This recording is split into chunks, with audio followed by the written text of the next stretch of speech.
Well, as you noted, this is certainly a different kind of response than we've seen in past, comparable crises, where normally you would see a president who would want to really try and show compassion, try and unify the country, bring a sense of calm, and bring a sense of leadership.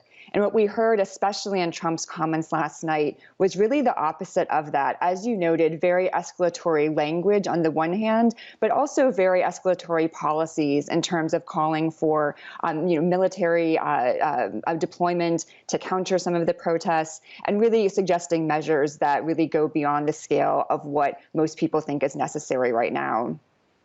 And, when we talk about from a market perspective, the significance of these protests, a lot of the analysts and investors are pointing to the impact on the election. And, Joe Biden doesn't necessarily have the ringing endorsement of Democrats for his stance and his position when it comes to racial issues. If you look back to President Obama's his presidency, that Black Lives Matter actually kicked off during that presidency. So what would it mean for Joe Biden if this becomes a central topic in the campaign? Is this a negative or a positive for him?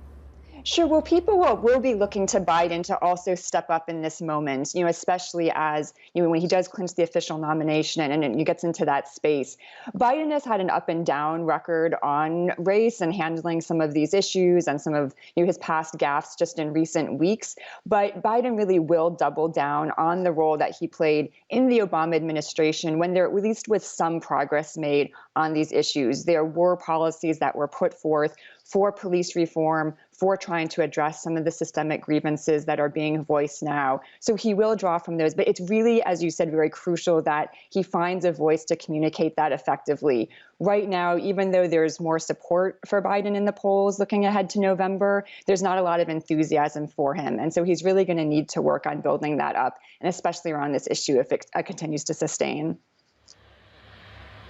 Dr. Norman, we've been spending a lot of time looking at Mr. Trump's response to this crisis, but Mr. Trump's response to every situation is about surely getting not only the base on side, who are pretty much going to be there regardless, as shown by the latest polling. I think it was 43% will still vote for Mr. Trump, but it's about the 15-20% that is going to be swinging in certain swing states. It's about how it plays with them, this response, and I'm presuming then that he believes that a very hardline response would swing those voters his way.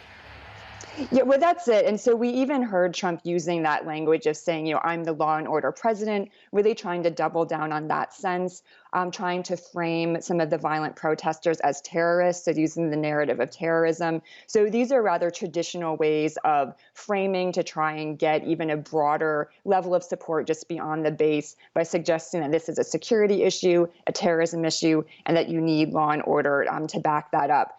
To the extent to which that will resonate is very questionable. There has been pushback already from both current and former military members, from people in the Pentagon, to this kind of escalatory language and drawing the military in, again, in ways that are quite rare. And yet, of course, we were always told that it was about the economy, stupid, as one president once told us as well. Is it still about the economy and these horrendous job losses we're seeing and about people's personal economic wealth? Or actually, is it turning to more about issues about law and order? Or is that just more of a transient issue? Well, the law and order narrative is obviously taking place right now in the context of the protests. But the protests themselves are, of course, happening on the backdrop of the corona crisis and the deep economic crisis that we see in the U.S. as a result of that. Going into this year, one of Trump's main planks was that the economy was doing very well, and that was a big advantage for him going into the election year. But with the economy in such a dismal, really unprecedented kind of level, that will be very challenging for him to overcome unless there's a way for him to suggest that he's able to bring it back before November.